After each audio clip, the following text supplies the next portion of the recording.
Muito bem, agora 7h42, de volta com Folha no Ar, primeira edição, ao vivo aqui pela Folha FM, ao vivo também nosso streaming no Face, no YouTube, no Instagram, onde você estiver, pode assistir também esse programa de hoje e logo mais disponível em podcast.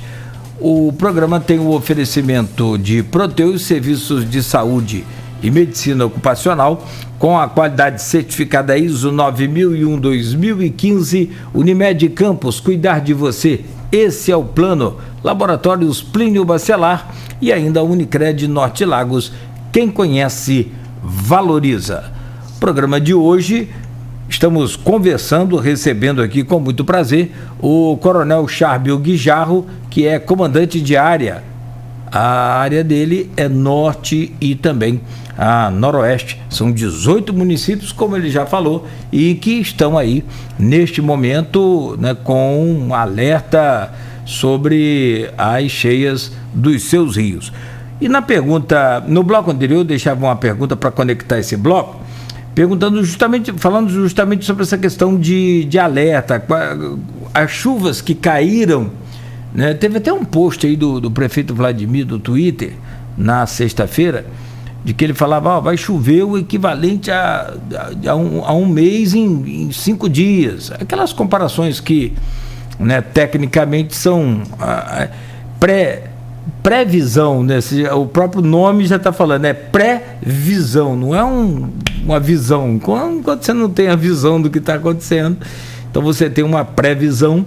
E essa previsão aí dava justamente isso. E de fato choveu muito e segue chovendo. Continua chovendo, a chuva não para. É muita chuva. E aí, a pergunta que eu deixava para o comandante no bloco anterior era justamente sobre essa questão. A que ponto as pessoas têm que estar alertas, mesmo não morando em área ribeirinha, nem em ribanceira, mas na sua própria casa, no telhado da sua própria casa? Quais são os alertas que o Corpo de Bombeiros faz quando essas chuvas são ininterruptas dessa forma, Coronel?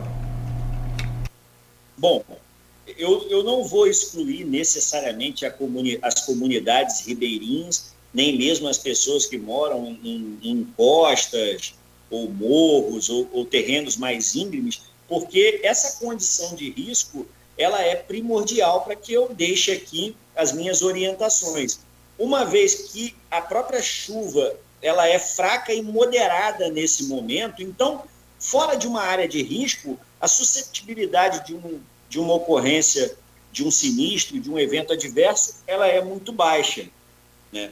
Então, a orientação primeiro e sobre a questão das chuvas, um detalhe, pelo menos a previsão que eu trabalho, eu estava analisando no último intervalo aqui, o radar do Pico do Couto, né, tem uma nova massa úmida se aproximando pelo litoral fluminense em direção ao norte e noroeste. Então, nós teremos uma segunda-feira ainda com uma precipitação pluviométrica que cabe o alerta. E também a previsão de chuvas até a próxima quinta ou sexta-feira, mas de maneira ininterrupta, muito provavelmente até amanhã. Mas, voltando ao assunto, né, das dicas nesse momento das chuvas, a gente orienta que pessoas que estejam em locais de risco, ao menor sinal de inundação, ou mesmo alagamento ou solapamento de massa, que são os deslizamentos, os escorregamentos de encostas, procure um local seguro, deixe, de repente, numa sacola, documentos, remédios controlados. Durante a madrugada, se houver a possibilidade de um adulto sadio, permaneça em vigília. E o principal conselho, em ocorrendo algum sinistro, havendo a necessidade, ligue 193. O Corpo de Bombeiros está 24 horas por dia pronto para atender o cidadão fluminense. Bom, inevitavelmente a gente tem acesso hoje a essas redes sociais, inclusive aos aplicativos de conversa também. E a própria imprensa, evidente, né? Mas eu estou falando pelo volume de informação grande demais com relação a essa pergunta que eu vou fazer agora, que vem aqui do grupo de WhatsApp do programa, da professora e diretora do CEP Campos, que é o Sindicato dos Profissionais da Educação, a Graciete Nunes. O volume de vídeos e conversa e opinião, aquela coisa, hoje é muito diferente, né? Antes era só a imprensa trabalhando e fazendo o seu papel, que hoje também desenvolve e muito mais, diria até ardorosamente. Mas esse aqui não é fake não, e as pessoas morreram em virtude desse desabamento dessa encosta. A professora Graciete pergunta: como o senhor analisa o acidente em Capitólio, Minas Gerais? Aí, naturalmente, com relação à experiência do senhor, né? É possível uma parte da rocha se desprender de repente? Ou é fruto da ação dos anos de negligência pelas autoridades locais? Bom, primeiro uma questão, eu vou começar a responder essa pergunta do fim para o início, né? As formações rochosas, elas foram formadas há milhões e milhões de anos e, obviamente, elas vão sofrendo erosão do vento, das águas. Então, elas sempre sempre serão desprendidos partículas, às vezes pequenas, às vezes maiores, num desgaste natural de erosão de qualquer formação rochosa ou mesmo solo. Se a gente procurar saber da própria formação geológica da região onde é o município de Campos dos Goytacazes, é uma área de deposição de sedimentos, isso formado há milhões e milhões de anos, trazido por conta dessa erosão. Enfim, então isso pode ocorrer, isso ocorre naturalmente, né? Sobre o evento em específico lá, né, na localidade de Capitólio, eu não conheço, mas ontem à noite, enquanto assistia aos vídeos, que é de conhecimento quase que nacional hoje, a minha esposa, que conhece, fez algumas observações de como era.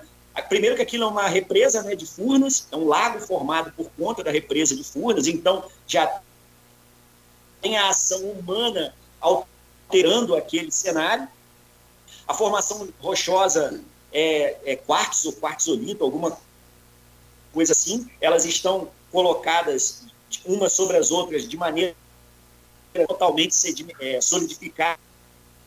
A específica que ruiu, havia uma cunha que separava ela do outro maciço, que há registros fotográficos desde 2012, né? Então, óbvio que a gente não tem como prever quando um acidente ou um incidente desse ocorre, mas, considerando as condições climáticas que o sudeste do Brasil está passando nesse momento, de um acumulado de precipitação pluviométrica superior a 500 milímetros, principalmente na região de Minas Gerais,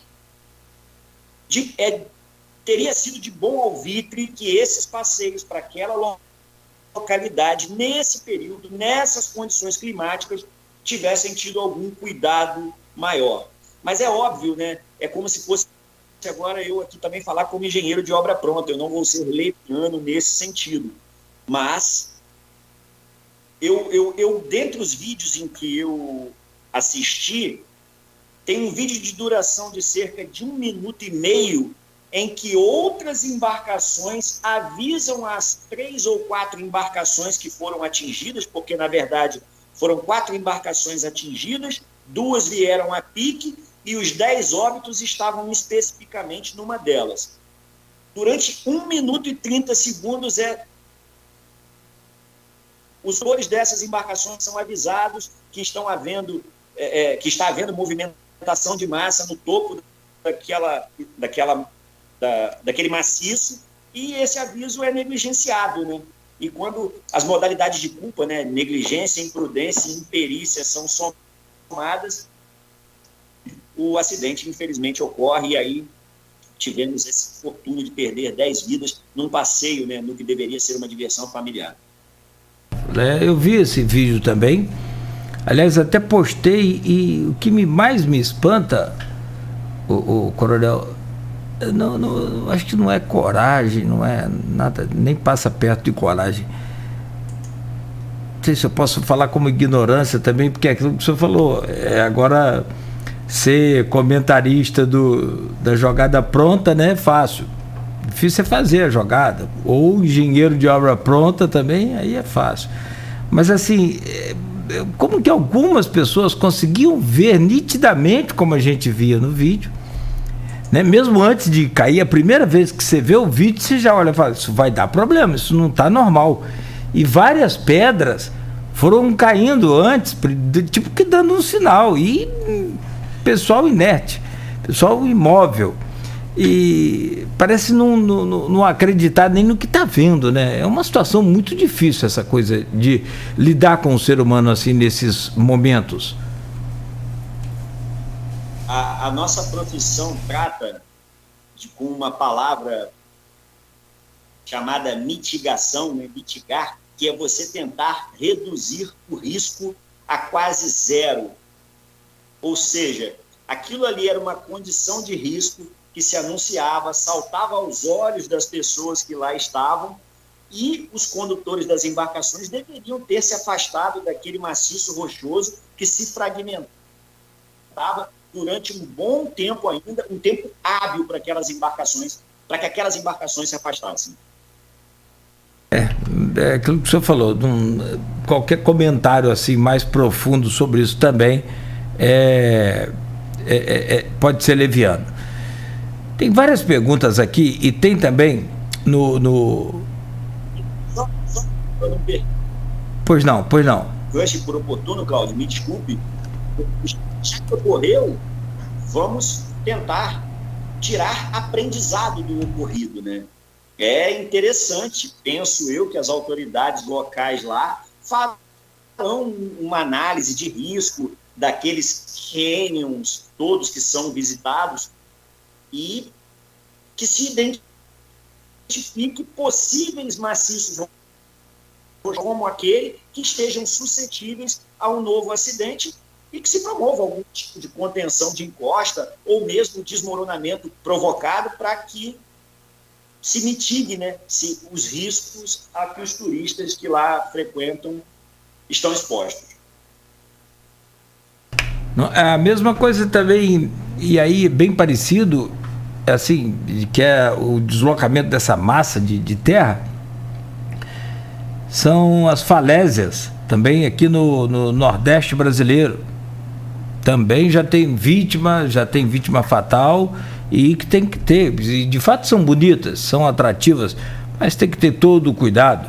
E nós vamos falar sobre esses cuidados, evidentemente, no programa de hoje. Tem uma outra pergunta aqui, e aí vem do José Renato Duarte. Ele pergunta ao senhor, comandante, considerando que num passado próximo tivemos a Ponte Barcelos Martins interditada em virtude do grande volume de corrente das águas, não seria importante a vistoria permanente das pontes que ligam às margens do município neste período de maior volume de águas? Pergunta ao senhor do José Renato Duarte. Bom, em tese, o monitoramento de toda a estrutura em balanço e que sofra um momento perpendicular ao seu fluxo, como as pontes, ela tem que sofrer alguma manutenção, vistoria, né? Eu não tenho conhecimento desse caso específico, né? Não foi no meu período aqui, eu vou me inteirar, mas eu posso dizer uma coisa. Quando uma estrutura liga dois pontos, atravessando um córrego d'água, e ela tem pilares no leito a ser transposto, ela é dimensionada para que esse arrasto não cause qualquer dano. Então, a gente só vai considerar esse risco se a estrutura estiver deteriorada, se houver um acúmulo de lixo nos seus pilares que aumente consideravelmente o arrasto causado pela vazão dos rios, enfim. Mas na sua construção, todos esses cálculos são feitos. Na sua construção, de maneira correta, esse risco quase que inexiste. E a Ponte Barcelos Martins é a mais antiga de Campos, né? É a primeira, né? A chamada Ponte de Pau, né? Enfim, tem muito... Eu sabia que era a primeira, eu não Rapaz, essa alcunha. Eu posso estar muito errado, porque agora eu fiquei na dúvida com a General Dutra, mas ela é bem antiga, aquela ponte é bem antiga. E talvez essa... Não, mas se você for considerar a década desse milênio, com certeza essa é a mais antiga, porque ela foi refeita. Não foi? Exatamente. Depois eu vou pesquisar corretamente aqui para não errar, mas ela tem essa questão da idade, né, desse tempo dela, já não sou, outro dia eu vi passando carro ali, mas eu acho que não está mais liberado para fluxo de automóveis, nem de pequeno porte, né? Não, eu acho que são bicicletas, ciclistas, pedestres e veículos de socorro. As nossas ambulâncias, as viaturas da polícia militar, eventualmente, para diminuir o tempo-resposta, ainda utilizam sim. Quem que faz esse tipo de inspeção, coronel? Passa por vocês do Corpo de Bombeiros? É a Defesa Civil? É a Secretaria de Obras? É uma equipe conjunta? Como é que funciona isso? Bom, aquela ponte ali, ela acaba, se fosse a ponte General Dutra, obviamente seriam órgãos federais, uma vez que ela é parte da BR-101. Na época da sua implosão, o DMIT veio aqui ainda. Eu participei daquela ação da implosão da ponte após ela ter cedido a sua coluna de sustentação central. Mas não perpassa pelo Corpo de Bombeiros, como eu te disse, exceto se ela demonstrar alguma rachadura, ou no sentido do arrasto causado pela vazão d'água, e aí aparentar algum risco e nós seremos acionados. Mas ela é de responsabilidade do poder público municipal e ali dentro das suas secretarias de obra, de conservação, enfim. Pesado agora aqui, uma notícia que vem do jornal Folha da Manhã, do portal folha1.com.br, nosso companheiro, o jornalista Mário Sérgio Júnior. O Rio Paraíba do Sul, em Campos, está a 57 centímetros da sua cota de transbordo, que é de 10 metros e 40 centímetros. De acordo com o sistema HidroWeb da Agência Nacional de Águas, o Paraíba chegou aos 9,83, conforme medição atualizada às 6h15 da manhã de hoje. A Defesa Civil se mantém alerta, outros municípios da região norte fluminense também estão em atenção. Então, quer dizer, é aquilo que o senhor falou, houve uma degradação, houve um aumento aí de fluxo d'água durante a noite que não havia sido contabilizado, foi contabilizado agora às 6h15 da manhã. Então, estamos a pouco mais de 50 centímetros do transbordo. Esse transbordo já atinge ali aquela região do Cunha, aquela região mais ribeirinha, até com menos volume d'água, né? Ali perto da pecuária também. Agora, houve uma obra, né, ainda no governo Rosinha, né, e que ali tirou aquelas famílias da área de maior risco, né, coronel? Isso retarda a água atingir essas pessoas, né? Deixa eu falar sobre uma questão aí. Você usou como fonte o sistema HidroWeb, que a gente também no Corpo de Bombeiros utiliza, principalmente em municípios que nós não tenhamos unidade operacional. Mas Campos, por exemplo, a gente tem réguas de medição no trecho urbano em que o Rio Paraíba corta o município.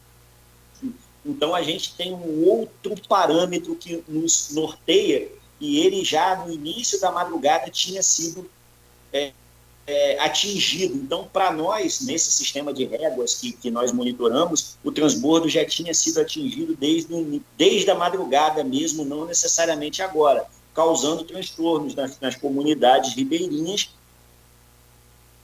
E, como você mencionou aí, a questão da obra da ex-governadora Rosinha. Eu não era o comandante, eu não tenho como fazer uma observação mais específica, mas eu vou pegar isso e falar de uma coisa que nós conversamos no nosso briefing antes de entrarmos no ar. Você mencionou os anos de 2008, 2009, que nós tivemos enchente, passamos mais de uma década, principalmente no noroeste fluminense, sem sermos assolados por uma nova enchente como a que estamos tendo.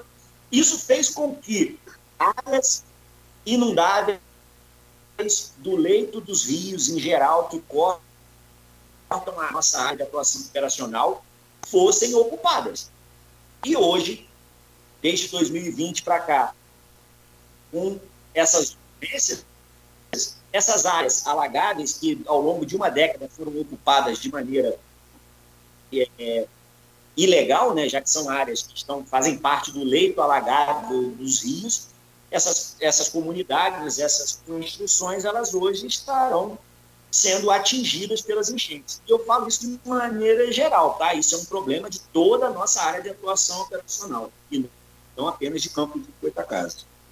Não tem um controle, né? Não tem jeito. Se não houver um controle, essa invasão, ela acontece novamente, aí é isso que o senhor falou.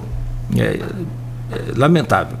Muito lamentável e perigoso. Sobretudo, muito perigoso.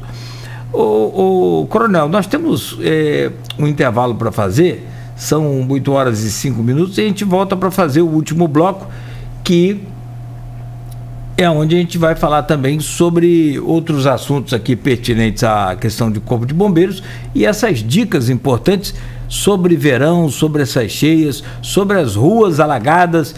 Vale a pena o risco de você transitar aí por essas ruas alagadas? Correr o risco?